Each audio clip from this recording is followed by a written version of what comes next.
The meeting is now called to order. Thank you for being here. Okay, roll call, please. Covert, Here. Evans, Garcia, Here. Ozog, Here. Tonatore, Zay, Desart. Yes, okay.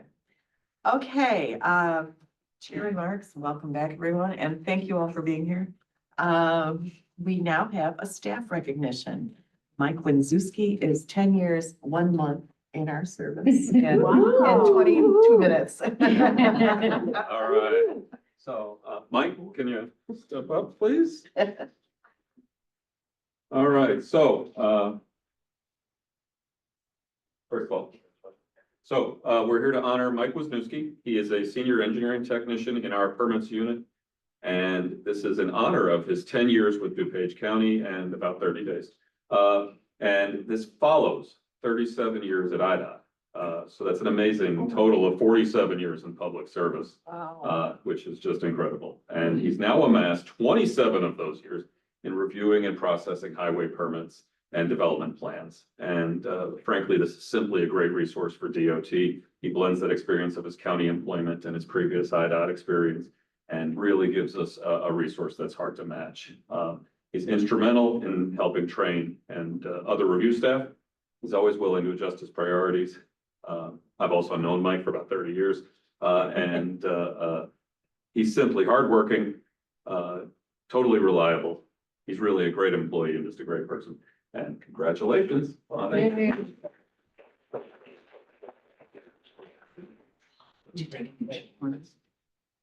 And where did you go, Mike? Yep, stick around. Congratulations and Thank you very much. And I don't think we should publicize the, our IDOT, I don't know if I want to use the word poaching, but we've been really benefited Some of- from IDOT and your experience, and it's very good for the county. So thank you very much. All right, thank you. Okay. Everybody look my way. Smile. You finally got your award. Thank you so much. Thank you for your patience. All right. And I apologize if I didn't pronounce your name correctly, Mike. Nobody can say Ozog, so I need to be more. Any public comment? Okay. Next, I move to approve the minutes, June 17th, 2025. So second. Okay. And any comments, changes? All in favor? Aye. All right. Next, I move to approve item 25-18-18, budget transfer $4,000 from contingencies to wearing apparel, reimbursement funds needed for newly hired employees per union contract. Second. All in favor? Aye. Okay, next I move to approve 25-18-20, budget transfer of $96,000 from contingencies to overtime funds needed to, due to union wage increase of overtime and new contract. All in favor? Aye. Okay, next I move to combine items 8A through G. Can I have a second? Second. Okay. All in favor? Aye. All right. Move to approve item 25-17-63, JX Truck Center, decrease remaining encumbrance and close contract to provide Cummins engine repair and parts for the Division of Transportation. Contract expired March 29th, 2024. Move to approve item 25-17-64, Lakeshore Recycling, decrease remaining encumbrance and close contract to provide solid waste disposal for Division of Transportation. Contract expired March 31st, 2024. Move to approve item 25-17-65, Ozinga Ready Mix, decrease remaining encumbrance, close contract to provide Portland Cement Concrete. Contract expired March 31st, 2024. Move to approve item 25-17-66, Poche Construction, decrease remaining encumbrance, close contract to provide bituminous paving materials. Contract expired March 31st, 2024. Move to approve item 25-17-67, Roche Ford, decrease remaining encumbrance, close contract to provide vehicle replacement parts. Contract expired May 12th, 2024. Move to approve item 25-17-68, Groot, decrease remaining encumbrance, close contract to provide refuse and recycling disposal for Division of Transportation. Contract expired May 31st, 2024. Move to approve item 25-17-69, Lakeside International, decrease remaining encumbrance, close contract to provide Navistar International OEM Parts, Division of Transportation, contract expired January 28th, 2024. Second. Okay, all in favor? Aye. Right. Next, I move to approve item 25-1079, amendment to resolution DTR 003024, issued to Alliance Contractors Incorporated for the 2024 retaining wall repair program to increase the funding in the amount of $104,312.20, resulting in an amended contract total amount of $459,116.20. Second. Second. All in favor? Aye.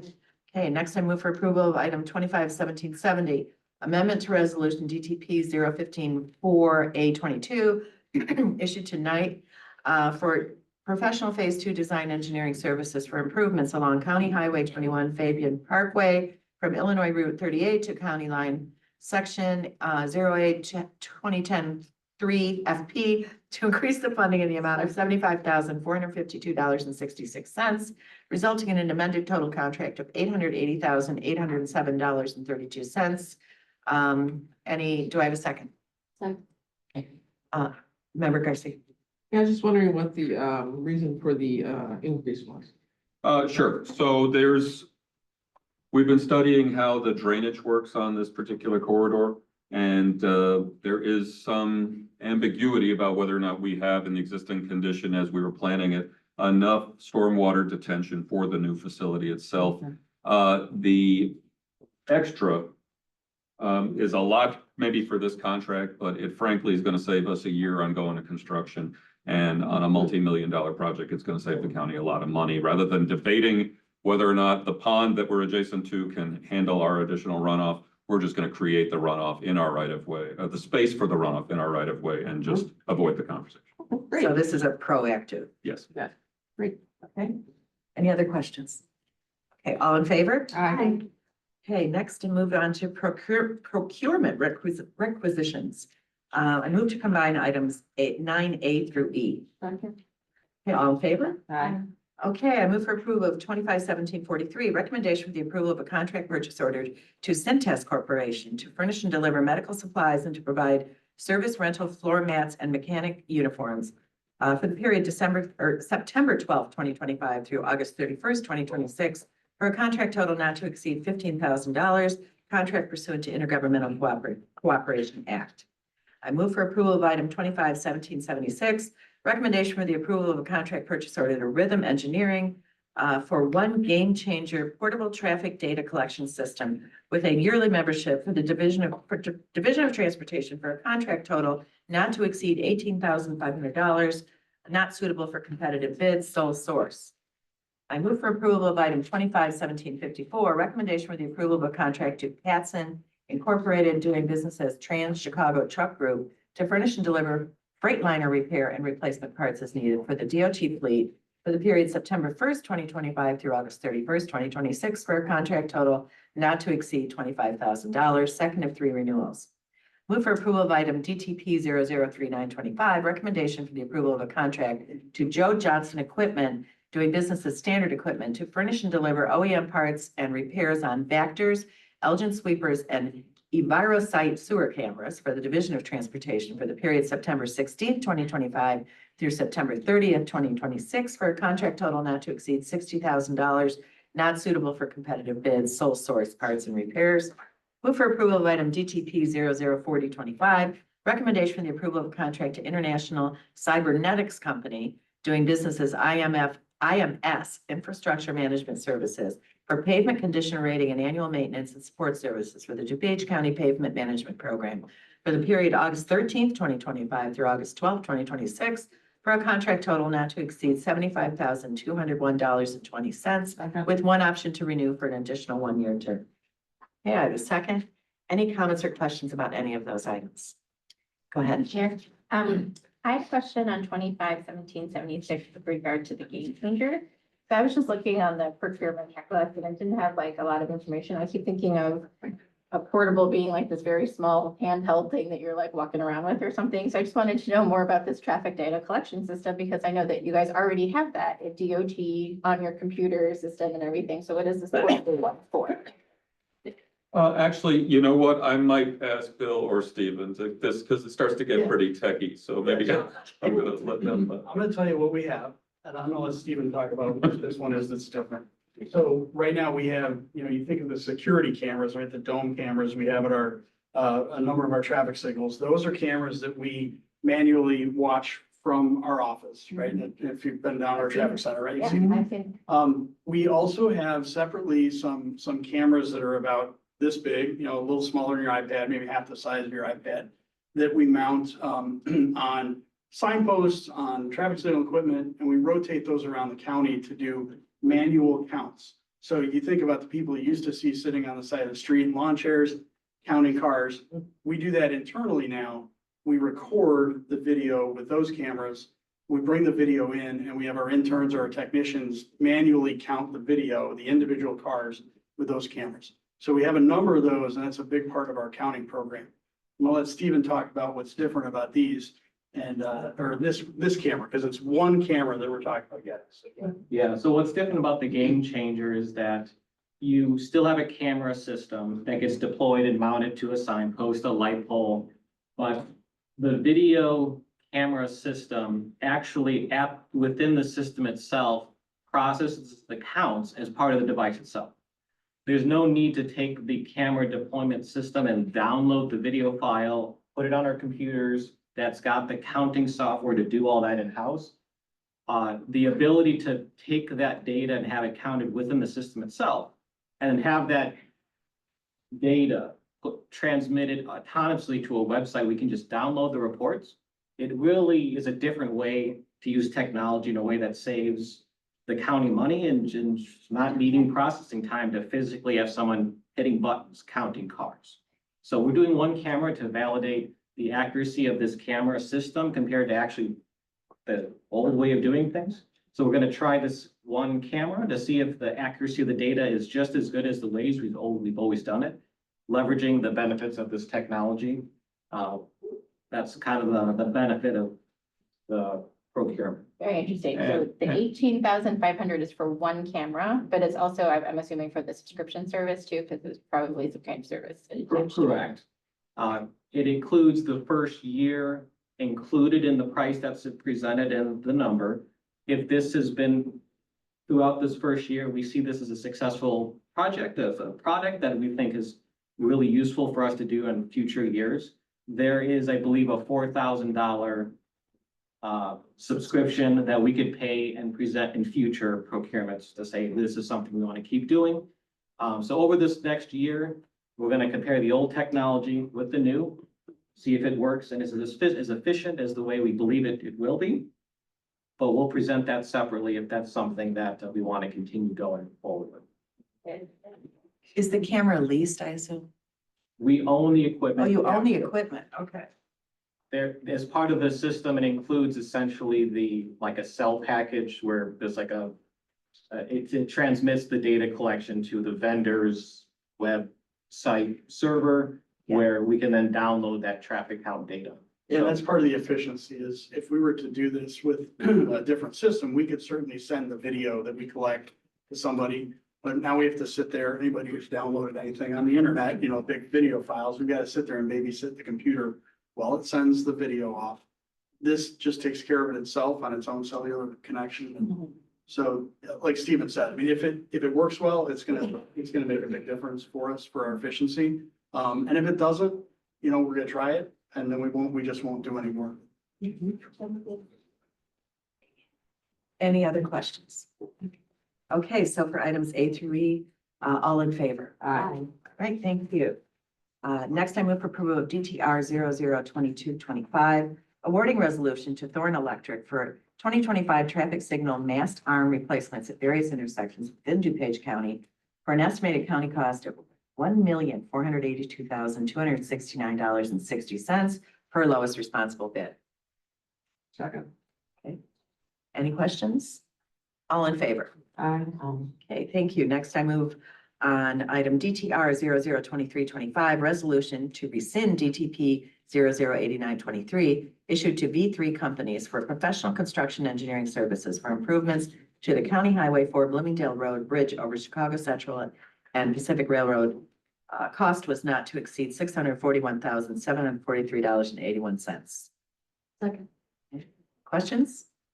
All in favor? Aye. Okay, next I move for approval of DTR 002425, recommendation for the approval of a lease agreement for real property between the County of DuPage and Commonwealth Edison for the lease of a portion of ComEd's property for use by the general public as part of the East Branch DuPage River Greenway Trail, county cost $1. Second. Second, okay. Comments or questions about this? All in favor? Aye. Hey, thank you. I move for approval of DTR 002525, recommendation for approval of a lease agreement for real property between the County of DuPage and Commonwealth Edison for the lease of a portion of ComEd's property for use by the general public as part of the Illinois Prairie Path Geneva Spur, county cost $1. And second, comments or questions? All in favor? Aye. Right? All right, next. All done. We do move on to our presentation about the Hinsdale Lake Pilot Service Amendment options. And John? Yeah, thank you. Hey, It's thank good to you. be back in front of you folks to talk about this. Thanks for being patient with us on it. So in front of you, you should have there was a memo to committee, if you don't mind. We continue to enroll about 5 to 10 people per week in this. We now have about 300 people enrolled in the program overall in Hinsdale Lake Terrace community. We're now providing over 2,500 rides per month. We still do not have the numbers from June and July yet, but I expect that's going to go up to almost 3,000 rides. Some of the recent discussions we've had with the users, one person was talking about how functional this is for her and her family. So she was talking about how she takes her 2 children to daycare using the Uber, and then she carries on to work from dropping them off at daycare with using this. And so stories like this kind of abound through the community, and most of these folks are people with 0 cars in their households, and so there's a lot of value being provided. What we do know after about 6 months of records is that the cost is about $40,000 per month. Average cost per ride is $15 to $16. We have very few that actually approach the $30 subsidy level. There are a few that have done that, but we do have a number of people, and they're probably numbering between 12 and 20 that take the rides more than 60 times a month. Some have even gone as high as 90 or almost 100 times a month, which begins to stress the system, as you can well imagine. In terms of the budget, it's really unsustainable at that level. Our administrative cost is growing higher and higher monthly as we get more people enrolled. Obviously, there are a lot of changes that occur in this community where we're having to do a lot of constant revisions to their enrollments. They change cell phone numbers, they change names, they change addresses, they change email addresses. So a lot of this, a lot of that work is just tied up, is tying me up because I'm the person who's really doing this thing for 2 or 3 hours a day just to keep track of what's going on. So as I mentioned, we talked about this before, kind of the unsustainability of the costs, thinking that we were going to hit about $500,000 mark this year, far more than we expected to pay this year, and not really knowing as a part of the pilot program exactly what kind of utilization we'd see. But we are seeing a lot, and people tell us how valuable it is. So Pace is having some more issues as the popularity of their Uber Access program has grown a lot. RTA has been putting a lot of pressure on them to mind their budget. And as a consequence, recently they had a public hearing down in our auditorium where they had a number of attendees come in, and Pace is telling them that they're going to have to cut back on the number of rides they allow people on their Uber Access program per month. They're going to have to charge them more money in order to make this sustainable for themselves as well. So they are actually in the process of renegotiating the Uber contract for themselves as well. So this is good timing for us to consider, what we want to do. So in the interest of kind of preserving what's proving to be a really valuable program. We're proposing a number of different changes. We've looked at a number of different things, introducing a nominal service charge to be competitive with other programs throughout the region, $2 per ride, which is even $1 less than the Downers Grove dial-a-ride service charges presently. Reducing the maximum number of subsidized rides per month to 60. Right now, it's unlimited, and I think that putting a limit on there is reasonable, but not to the point where it becomes punitive, where people are really not able to make those necessary work trips that they have to make. And then really talking about reducing the ride subsidy from $30 to $20. It still allows that normal that normal trip to the Super Target or to the Walmart or whatever. But it really kind of puts a different limit on the cap on the top end of the ride. However, on the other side, on the flip side of that coin, in order to really help the community more, and based on what we're hearing, I think we're going to recommend removing the geographic limitations that are put on there right now, so that people can actually make that trip to Hinsdale Hospital. Right now, they would have to actually switch rides to get from this service area to Hinsdale Hospital, to the Hines VA over in Cook County, or to the Bolingbrook Promenade, where some of them work, or down on 55 in Will County. And so kind of eliminating that boundary restriction will be helpful to the community, but they might actually have to put more money into the ride themselves, but it will still be helpful to them, I think, in the long run. So in doing so, we estimate that we will probably reduce the county cost by about 25%.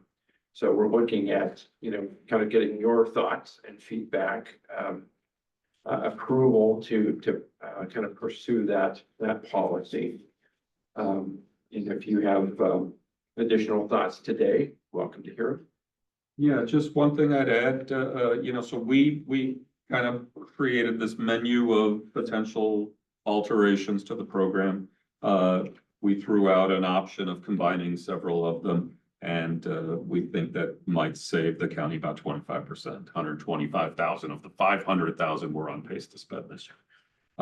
But you can mix and match these, change the numbers in whatever way makes sense. We looked at them all individually, and in order for us to really reduce that even further, we'd have to charge them more per ride. So that's really the most effective in reducing that. Yes. Remember to start. Thank you. So I just want to understand, right now, there's unlimited rides per Right. person Yes, per month? And you're advising to limit that to 60 rides per month? Per month, yes. Which sounds incredibly reasonable, since, let's say, if you work every day of the week, or if you work Monday through Friday, it's only, what, 40. 40 the month. rides? Yeah. Wait, Correct. no, So about 5, 20. 10, 15, 20, it's 20 rides per month. There And and then to back. get home, Yeah. 40. So then even if you went out a couple of Saturdays and went grocery shopping, whatever, yeah, I Still think have- 60 rides sounds. Yeah, sounds- by and large, the Very average generous. number of rides per person is around 25 to 30 rides Yeah. per month. So that would put an upper. Yeah, I'm for that, reducing the number of rides. Did, member Garcia, Deacon Garcia, did you have a question? Yeah, I'm just looking at all the choices here. This has been a fantastic program, as we've seen, because it's been much needed in this area. Kudos to the District 3, I think it was Member Evans and Member Lassie, I think. Member Renahan. Remember, Remember, brought this Renahan was the up. one who really started it, right? We're starting to speak historically. But yeah, no, but I think what you've got proposed here makes sense. I'm really happy to see the eliminating of the existing trip distance, because I know I'd heard complaints about that, because they couldn't go to the hospital and they had a kid that was sick, or they had to go somewhere else. There was this, the last thing you want to do when you have a sick child is take them out of a car and put them in another car and try to get there. This would also be helpful because it actually allowed people to get to DuPage County Social Services up in Northwestmont, where they couldn't do that now. And right now, we don't have a community services office there yet, correct? So there's, Okay. So, who knows? Yeah, no, I think this makes sense. So you said this would be a total savings of how much again? about 25%, if we run this out to its conclusion this year, it's likely gonna cost us about $500,000, or maybe a little less than that. And where will the rest of the funds come from then to Well, continue so this project? That's where Steve kind of enters into Okay. into this, is working with the chair and the board on reallocation of current money that was allocated to Yeah, us. so maybe before I do that, I'll let Mary. I think, remember you, did you have a question? I did. Yeah, so thank you very much for this. I think these alternatives are really, really great, really smart. I am really in favor of the limiting the trips to 60 a month, and the new cap of $20 per ride, I think is also reasonable as well. But my question is then, if a lot more people are going to like the hospitals, like you were saying before, and many people are complaining that they couldn't, or that would increase the actual price, and then that would fall upon the person themselves, right? The person riding. Yeah, anything over $20 would be on the rider. Right, and so do you happen to know how much that would be, like for a person from this area going to the hospital? Yeah, I mean, most everything up to, from the neighborhood up to about Ogden, just kind of the southern, District 2 border, for example, would be about $25 a ride, but it does vary based on the time of day. So if you're trying to do this during the peak rush hour, it's gonna cost you 30 or 35. Okay, so that would mean that the rider then would have to pay the $10 extra, right? Yes. So then if we were to do a service fee of $2 per ride, that would be another $2, and that would be $12, and that would be paying out of pocket per ride. So I think I have a little bit of an issue with the service fee of the $2 just because it's universal, and I think maybe it would have a chilling factor upon people not being able to afford on top of the longer ride, addition excessive, over the subsidy fee. But I understand also that this would be universal and it would actually help quite a bit with, our funding issues. So then here, my other question is that you said this is like comparable to the current discounted base fare of a PACE bus ride, and obviously there is a PACE bus route, so again, this would be just very commensurate to just a regular discounted bus fare. Okay, And I know that PACE's numbers are going up. They're going to be instituting a 3 or 3.25 fare now Yeah. in this upcoming budget year. So yeah, we're trying to hold the line for sure, because we know what the capacity of the neighborhood is to pay. But right. So I have two more questions, may I? Sure. So the fact that you're gonna have to do this 2 per ride, like who's gonna be keeping track of that? Is there going to be some kind of accounting system that you guys are going to be using and you have to reconcile it at the end of every month or that kind of thing? Like, how will that be done? Billing. yeah, Uber, Uber will just bill it. yeah, basically it's done through the Uber app. And then my second question then, or second maybe comment is, instead of 2 per ride, would it make more sense to just do like a monthly thing of, like $10, $20 per month or something instead of per ride? Would that be more efficient? And would that lessen potentially the cost for each rider? I don't know. Like a subscription fee. Yes. Possibly, I would have to talk to Uber as to whether they do that or not. Again, it's really their program and they manage the app and the accounting. We are the ones who really enroll them in the program and then make the changes, but they have some rules about it too. I can check with them and see if it's possible. That also might penalize people who do 5 or 6 rides a Right, month. that's right. So that's why I was just kind of. that way they've just wondering paid if there that was an versus- analysis of that too, yeah. Yeah, My question is related to the distance of the ride. So we would have no limit at all, or could you put a 10 or 15? I'm concerned about, I'm sure this would be not very often, but what if you did get someone who wanted to do like a 20-mile ride I mean, it still would be subsidized. How would we work Well, they that? would go, maybe they would go to O'Hare, for example, and, or downtown. Well, they take that ride, but they pay anything over the $20. Right. So it's really on them Okay, to pay that additional amount okay. for the Now distance, so. And that's through Ubers. Yes. So they are taking care of the, okay, no, that makes some sense. And it's probably very rare that you'd have that long distance of a trip or limited. So before we go on, Nick is going to have a word with us about potential funding for this pilot program. So I think it's important as part of the discussion, you know, where the funding's coming from right now this year. As part of the 25 budget that the board approved, there was $100,000 put into the budget for this program. Clearly, we've blown way past that, okay? Very successful, a testament to the work that staff has done, you know, getting the word out. It's very popular.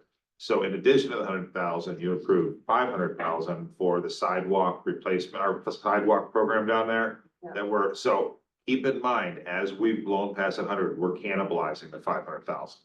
That's where the money's coming from. So we are cannibalizing that as part of it. So clearly, whatever program we develop, you know, we've got to figure out what the transportation committee wants, so it can be part of the 26 budget.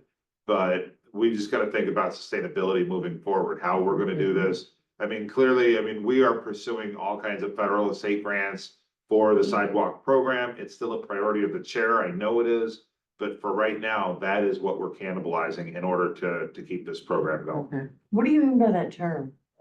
The 500,000, we're using the 500,000 in the sidewalk to pay for this program. So the Oh, so we're five, not doing the sidewalks Correct. right now. We're Oh, taking money gotcha. out of that. So, We're not. yeah, let me, To cover add- for 2025. yeah, let me add a little bit of info on that. So, right, so our budget, the $100,000, we're obviously way past that. We're looking, if we make no changes, at about $500,000 of expense for the Uber Access program.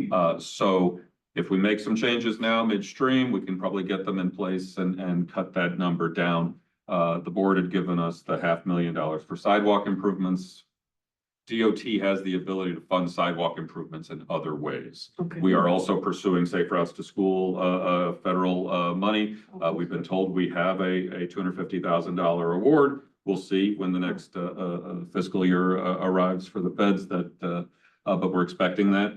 And so we think we can absolutely keep that project moving. We're in engineering right now. Would probably be an end of calendar year 26 construction letting for the sidewalks. I don't want anyone to think we won't get to the sidewalk. We're just gonna have to fund it differently, and DOT can probably make that work with our federal and state grants. I appreciate that, because I've heard that, you know, that's a big problem, Yeah, probably a bigger problem than I think they're even. the number of people who use the sidewalks is greater than the number who Yeah, use the I've, rides. I've been down there a few times and for afternoon and evening meetings. And when it starts to get dark and you still see pedestrians literally walking in the road, because that is the only avenue. Exactly. It is, Children walking to yep. school. and it's a sidewalk streetlight program. and we are Yeah. adding Yeah, lighting And as lights, well. lighting is really. Right, so that project, we will find a way to take care of that. We'll work with Nick and the board to figure that out. But it's still absolutely on our priority list. We're still doing engineering and we hope to let that in about a year. And in the meantime, we will need, for as long as the pilot goes in this incarnation, then we will need to probably come up with, however we do this math, that amount of money annually to fund it until we come up with a better solution. Steve, the total cost of the sidewalk streetlight program, I know we don't have the design done, but we were thinking in the $1.5 million range. Yeah, I think Altogether. it was probably, $1 million plus. That's about Yeah, accurate, right? and it's probably still realistic. There's a lot of questions right now on the having to do with the drainage. I mean, it's open ditches and you can imagine trying to get sidewalk wrapped around those. So that's what we're working through on the engineering side. So 1.5 billion, can I ask a question, Madam Chair? Please. About that, is that, have we reached out to, and I don't know who this is, it's not my district, but the, state senator and the state, House rep, to see if there's money at the state level to cover this, because I know there's an infrastructure fund, Mhm. that maybe we can get some money from outside of, oh, sorry. I can tell you on this one, we were extremely aggressive with all the state, you know, any earmarks, any capital funds. We were extremely aggressive as part of it. Good. So that, we're on the same page with that one. I mean, we are trying, I mean, that's the Safe Roads program, and we are And we- trying every Yeah. program we we got- possibly can. We've got Congressman Foster and Senator Durbin are also aware of this project, and they're looking into see if there's Good, thank you. additional earmarks. I mean, I'm only one board member, but I'd rather see it done sooner rather than later because it's dangerous. Right. Yeah, I can tell you, last week, after 29 years or 39 years living in my house, they built a sidewalk in front of my house and I live right by the commuter parking lot. And in the winter, everyone goes on the street. There's a sidewalk across the street, but of course they don't use that. So now I'm so excited that because it is so close to the curb, they will be on the sidewalk. And this is high school commuters. Finally, it's been built and it's already making a difference just to see people off the street. So multiply it by 1,000 in that area. So Especially the children going to. exactly. So, and the lighting too, really important. So we'll consider it. We've got a lot to talk about with the 26 budget. So, any other comments or questions? Just one Go ahead, final thing to Please. wrap up. It'll take about 45 to 60 days to get the agreement revised and updated through Uber. So just look for that again, and probably a couple months. For that. Okay, so will we bring this forward then as a, we have consensus that all of these are a good idea? I think the combination, the last column where we're looking at $2 service fee, $20 maximum, and 60 rides per month. I think that sounds really reasonable. Is that, Eliminating the trip distance. but yeah, with eliminating the trip restriction, distance restriction. Is everybody on favor on? Yes, I am. yes. Okay, all right, in that case, if we can bring it forward and Right, thank you. vote on it in committee, maybe the next meeting, that would be great. Yeah, thanks. Okay, thank you so much, John, really appreciate it. It's an exciting program to be able to help people this directly, so. All right, thank you very much, John. Any other comments or questions about the presentation? Okay, hearing none. I'm doing old business next. Any old business? You know, I'm gonna, if you don't mind, time is tight, so I wasn't gonna mention this, but just something to think about. And that is, I know, and I'm doing it under old business because ever since I've been on this board, we've been talking about the first mile and the last mile. And I just wanted to bring your attention to the fact that the city of Joliet, their Chamber of Commerce, or their city council tonight is gonna be voting on this new program with a company called Van Gogh. Not the artist who lost his ear, but Van Gogh. BANGO. And, Yeah. and, they're working on putting that system into the train station in the Joliet area so that people can utilize their system for the first mile and the last mile. Just something to look. I'll look into it for sure. Thank you. Any other comments under old business? Any new business? Any new business? Hearing none. I move to adjourn. Thank you all very much. All in favor? Aye. Okay, and